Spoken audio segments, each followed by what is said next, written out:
Hello అండి. కందిపప్పుని 1కి 2 సార్లు బాగా కడుక్కోవాలి.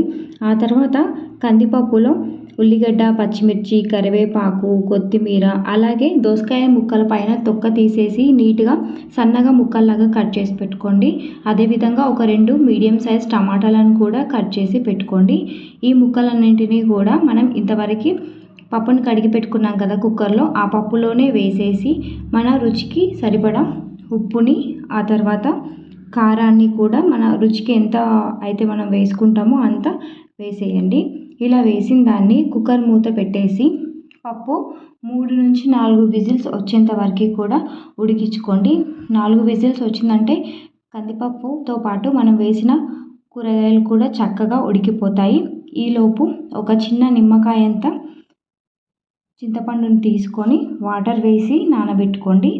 మన పప్పు ఉడికేంత వరకు ఈ నిమ్మకాయంత సైజు చింతపండు అనేది మంచిగా నానిపోతుంది.